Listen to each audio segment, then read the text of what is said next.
بسم اللہ الرحمن الرحیم۔ السلام علیکم ورحمۃ اللہ وبرکاتہ۔ کبھی آپ کے ذہن میں یہ سوال آیا ہے کہ اللہ تعالیٰ نے ہمیں فجر کے وقت جاگنے کا حکم کیوں دیا ہے؟ کیا اس وقت کے پیچھے ایک راز پوشیدہ ہے؟ وہ راز کیا ہے؟ اس راز کو جاننے کے لیے ضروری ہے کہ ہم پہلے نمازوں کے بارے میں جانیں جو ہم پر دن میں 5 مرتبہ فرض کی گئی ہیں، اور یہ 5 نمازیں کس طرح فرض ہوئیں، اس کے پیچھے بھی ایک شاندار وجہ ہے جس کا مظاہرہ سفر معراج میں اس وقت ہوا جب حضرت محمد صلی اللہ علیہ وسلم اللہ تعالیٰ سے ملاقات کے لیے وقت کے انتہائی مختصر حصے میں 7ویں آسمان سے بھی آگے تشریف لے گئے تھے۔ اس رات اللہ تعالیٰ نے ایک خاص پس منظر میں اپنے حبیب صلی اللہ علیہ وسلم کو آسمان پر بلایا اور اپنے خصوصی انعامات سے نوازا۔ اس مبارک سفر میں اللہ تعالیٰ نے اپنے قرب خاص سے نوازا، انبیاء کرام علیہم السلام سے ملاقاتیں کروائیں، جنت و جہنم کا مشاہدہ کروایا،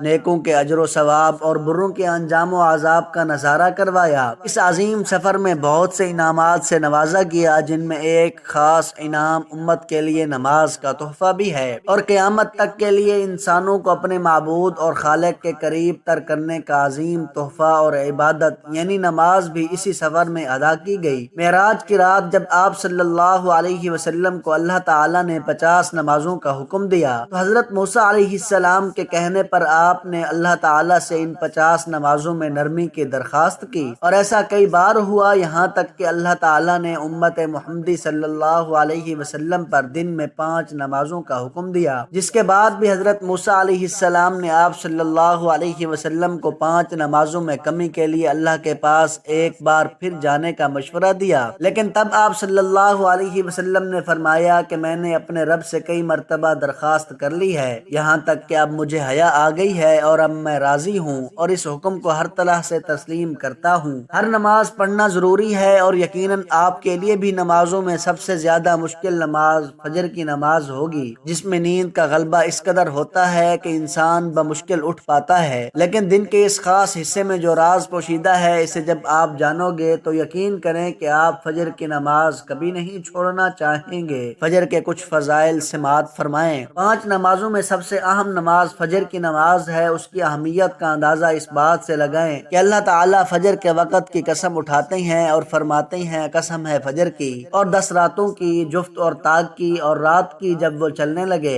یقیناً ان میں عقل مندوں کے لیے بڑی نشانی ہے۔ حضرت عائشہ صدیقہ رضی اللہ تعالی عنہا سے روایت ہے کہ حضور صلی اللہ علیہ وسلم ارشاد فرماتے ہیں کہ فجر کی 2 رکعتیں دنیا و ما فیہا سے بہتر ہیں۔ یاد رکھیں کہ فجر کی باجماعت نماز ایک مسلمان کی صداقت اور اس کے ایمان پرکھنے کی کسوٹی ہے۔ حضرت عبداللہ بن عمر رضی اللہ تعالی عنہ فرماتے ہیں ہم اگر فجر اور عشاء کی نماز میں کسی آدمی کو نہ پاتے تو اس کے بارے میں اچھا گمان نہیں رکھتے تھے۔ فجر کی نماز، صبح کی نماز جہنم سے حجاب ہے، آڑ ہے۔ جناب رسول اللہ صلی اللہ علیہ وسلم نے فرمایا جو شخص سورج نکلنے سے پہلے اور سورج ڈوبنے سے پہلے کی نماز یعنی فجر اور عصر پڑھتا ہے وہ ہرگز جہنم کی آگ میں داخل نہیں ہوگا۔ فجر کی نماز جنت کی ضمان ہے۔ رسول اکرم صلی اللہ علیہ وسلم نے ارشاد فرمایا جو شخص 2 ٹھنڈی نمازیں یعنی فجر اور عصر پابندی سے پڑھتا ہے وہ جنت میں داخل ہوگا۔ فجر کی نماز نہ پڑھنے پر وعید ہے۔ حضرت عبداللہ رضی اللہ تعالی عنہ سے روایت ہے کہ جناب رسول اللہ صلی اللہ علیہ وسلم کے سامنے ایسے شخص کا تذکرہ کیا گیا کہ جو صبح ہونے تک سوتا رہتا ہے یعنی فجر کی نماز ادا نہیں کرتا، تو آپ صلی اللہ علیہ وسلم نے فرمایا ایسے شخص کے کانوں میں شیطان پیشاب کر دیتا ہے۔ فجر کی نماز کے لیے کس طرح اٹھیں کیونکہ اس وقت نیند کا بہت زیادہ غلبہ ہوتا ہے۔ نمبر 1 رات کو حتی الامکان جلدی سو جائیں۔ نمبر 2 سوتے وقت فجر کی نماز جماعت سے ادا کرنے کا پختہ ارادہ کر لیں اور ارادہ کرنے میں مخلص بھی ہوں۔ نمبر 3 ایسے اسباب اختیار کریں جن سے فجر کی نماز کے لیے اٹھنا آسان ہو، مثلا الارم والی گھڑی میں مناسب وقت پر الارم سیٹ کر کے اس کو مناسب جگہ پر رکھیں۔ اگر ان امور کی رعایت کر کے سو گئے تو انشاءاللہ فجر کی نماز جماعت کے ساتھ ادا کرنا آسان ہوگا۔ پھر بھی اگر کسی اتفاق سے بیدار ہونے میں، جاگ جانے میں تاخیر ہو جائے تو جس وقت بھی آنکھ کھلے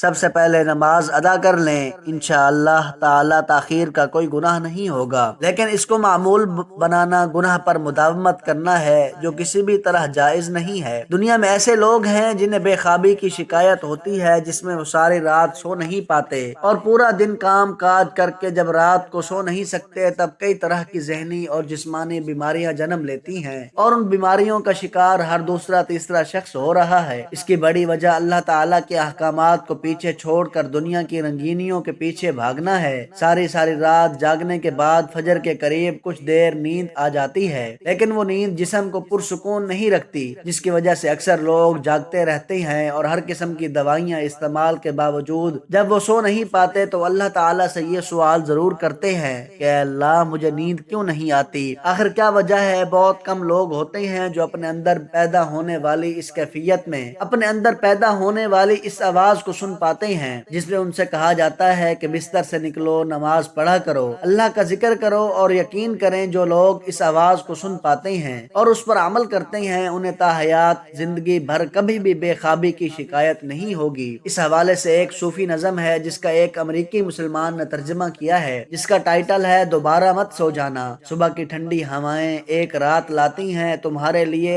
دوبارہ مت سو جانا۔ خود سے پوچھو تم کیا چاہتے ہو، دوبارہ مت سو جانا۔ لوگ دروازے کی چوکھٹ سے آ جا رہے ہیں جہاں دو دنیایں ملتی ہیں، وہ دروازہ گول اور کھلا ہے، دوبارہ مت سو جانا۔ اس نظم میں بیان کردہ دروازہ ہماری دنیا اور دوسری دنیا کا ہے جہاں سے فرشتے ہر صبح اور شام کو اترتے ہیں۔ اس کا ذکر اس حدیث پاک میں ملتا ہے جس میں آپ صلی اللہ علیہ وسلم نے فرمایا کہ رات اور دن میں فرشتوں کی ڈیوٹیاں بدلتی رہتی ہیں اور فجر اور عصر کی نمازوں میں ڈیوٹیوں پر آنے والے اور رخصت پانے والے کا اجتماع ہوتا ہے۔ پھر تمہارے پاس رہنے والے فرشتے جب اوپر چڑھتے ہیں تو اللہ تعالیٰ پوچھتا ہے، حالانکہ وہ ان سے بہت زیادہ اپنے بندوں کے بارے میں جانتا ہے، کہ میرے بندے کو تم نے کس حال میں چھوڑا؟ تو وہ جواب دیتے ہیں کہ ہم نے جب ان کو چھوڑا تو وہ فجر کی نماز پڑھ رہے تھے، اور جب ان کے پاس گئے تب بھی وہ عصر کی نماز پڑھ رہے تھے۔ یاد رکھیں کہ فجر اور عصر کی نمازوں کے اوقات میں سونے سے منع کرنے کے پیچھے بھی ایک بڑی وجہ ہے، اور وہ یہ ہے کہ سائنس کہتی ہے کہ صبح سورج طلوع ہوتے وقت اور شام کو غروب ہونے سے پہلے سونا نہیں چاہیے، کیونکہ صبح کے وقت زمین پر آکسیجن وافر مقدار میں فراہم ہوتی ہے۔ اس وقت ماحول تر و تازہ ہوتا ہے اور یہ آکسیجن آپ کو دن بھر فٹ رکھنے کے لیے انتہائی ضروری ہوتی ہے۔ تو جو اس وقت سو جاتا ہے وہ اس تازہ آکسیجن سے محروم رہ جاتا ہے، اور عصر کے وقت زمین پر آکسیجن کی کمی ہو جاتی ہے، تو اگر کوئی سو جاتا ہے تو اس کو آکسیجن کی فراہمی کم ہوتی ہے، جس کی وجہ سے جب وہ جاگتا ہے تو اس کے سر میں درد اور طبیعت بوجھل ہو جاتی ہے۔ اور یہی بڑی وجہ ہے کہ دین اسلام میں ان دونوں اوقات میں سونے سے منع فرمایا گیا ہے۔ نماز فجر کے بارے میں ایسے بے شمار فضائل اور بھی ہیں جن کو ہم بیان نہیں کر سکتے۔ اگر انسان ان کو جان لے تو کبھی بھی کوتاہی نہ کرے، کبھی بھی سستی نہ کرے۔